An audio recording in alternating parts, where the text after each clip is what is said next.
No vairāk kā 400 vecākiem, kas piedalījušies šajā aptaujā, 85% nav nejausmas, kas ir interneta satura filtri. 50 vecāki zina, kas tie ir, bet tādus neizmanto. Savukārt tikai 13 vecāki no visiem 400 tos reāli lieto ikdienā. Statistika pavisam tieši norāda, ka cilvēki gluži vienkārši nezina, ka šādi satura filtri vispār pastāv. Man ir 6-gadīgs dēls, un jau kādu gadu viņš ļoti aktīvi skatās internetu. Viņam ir savas iemīļotās lietas, ko viņš tur meklē, un īstenībā man tur ir ļoti maza teikšana, jo īsti ierobežot es viņu arī nevaru. Es domāju, ka viņam ir jāskatās internets, jo jālieto dators, jo to dara visa jaunā paudze, un tas ir pilnīgi normāli. Bet kādu dienu Sandija gluži nejauši pamanīja, ka aplūkota internetlapu vēsturē paralēli YouTube video, multenēm un spēlītēm bija arī atrodamas lapas ar pusplikām meitenēm. Un tad man ienāca doma prātā, ka būtu ļoti ok, ja es varētu, mēs kā vecāki varētu savā datorā varbūt uzstādīt kādas filtrēšanas sistēmas, lai arī tas bērns skatās to internetu, bet lai viņš skatās tikai to, ko mēs vēlamies, lai viņš skatās, lai viņš nespiež uz kaut kādiem linkiem, un pornogrāfiski satura linki ir pat tajā pašā YouTube'ā, un īstenībā viņi ir visur, un bērns pilnīgi nejauši, negribot, var uzspiest uz tiem. Sandija uzskata, ka bērnam nedrīkst aizliegt darboties ar datoru, jo tā ir viņu attīstības neatņemama sastāvdaļa. Bet interneta satura filtrs palīdz šo attīstību nemaitāt ar nevēlamām lietām. Ja bērns redz, ka vecāki paši visu dienu pavada strādājot pie datora, tad arī viņš gribēs darboties ar to. Bērnam šīs lietas ir jāsāk mācīt jau burtiski no 3-4 gadu vecuma, tāpēc, ka šajā vecumā jau bērns zina, kas tas tāds ir, un tajā darbojās. Vienkārši mums ir jābūt tajā brīdī klāt un veselīgi, tāpat kā par pieklājību uz ielas vai jebkurām drošības lietām ir jāmāc arī par drošību internetā. Savukārt tētis Didzis uzskata, ka internetā nenotiek nekas tāds, kas nenotiktu sabiedrībā. Vienkārši internets dod viegli piekļuvi šiem procesiem. Es esmu redzējis, ka mans dēls arī skatās kaut kādus, YouTube'ā kaut vai tur plikas meitenes. Un ko, es kaut kā mēģinu viņam stāstīt, bet, es tā nedomāju, ka ļoti būtu jāuztraucās no tā, ka viņš skatīsies kaut kādas tur, šausmas, jo es tā pamanīju, ka viņš viņas nesaprot, neuztver kā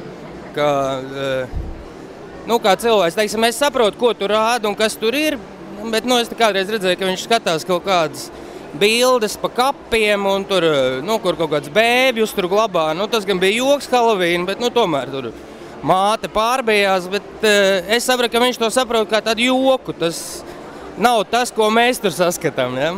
Es domāju, ka es vienkārši skaidrošu, kas tas tāds ir, kas tur notiek, jo, no tā tikai mēs visi varētu palikt gudrāk, ja? Teiksim, ka viņš arī apzinās, ka kaut kas tāds notiek un kas tas ir. Galā arī, ka tas varbūt arī nav īsts, bet filmēts un sarakstīts, un ko tie cilvēki patiesībā grib. Es domāju, ka tas ir labāk, viņam to zināt, nekā vienkārši baidīties no tā. Ja? Vai mums visiem būtu tur pārbijušie šausmīgās bailēs no pasaules, ja? No tā, kas eksistē.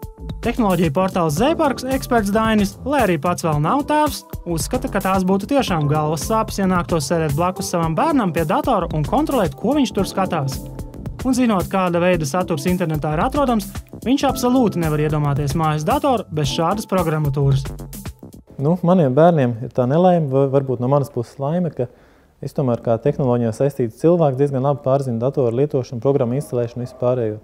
Tāpēc man pamazām jau, man bērni aug, es laiku pa laikam par šo lietu iedomājos, man jau galvā pamazām izkristalizējas plāns, kā es to darīšu.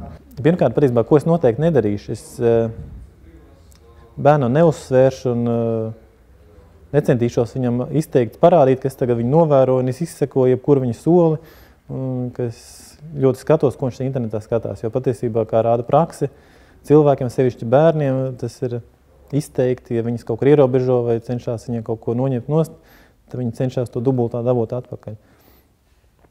Bet es noteikti centīšos turēt rokas pulsu. Satura kontrolas programma visticamāk būs viens no rīkiem, ar kuriem es centīšos šo te sveitīgo darbiņu paveikt. Šādiem programmatūras produktiem ir jābūt kā preventīviem risinājumiem, kas var palīdzēt aizkavēt bērnam piekļuvi nevēlamajam saturam.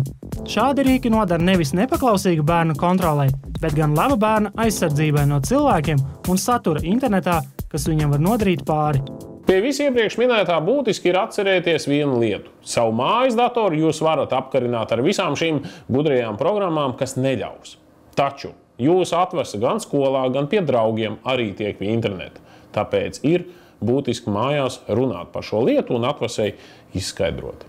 Vecākiem vienmēr jāatceras, ka neviena programma nekad nenodrošinās 100% drošību, nekad šis filtrs nenofiltrēs 100% visas lapas, līdz ar to paralēli šo satura filtru uzstādīšanai noteikti ir arī jāizglīto bērni, viņiem ir jāstāsta par riskiem, ar ko viņi var saskarties internetā, lai pat tad, ja, no 100 lapām ir viena lapa, bērns ir atvērš tādu, kas viņam nav piemērota tad, lai bērni vienkārši zina, kā viņiem rīkoties un kā viņiem tikt gadījumā kā viņiem tikt galā gadījumos, kad viņi ir saskāršies ar nelegālu saturu internetā un lai viņi zina, kur vērsties, ar ko runāt un lai viņi prot tikt galā šajās situācijās.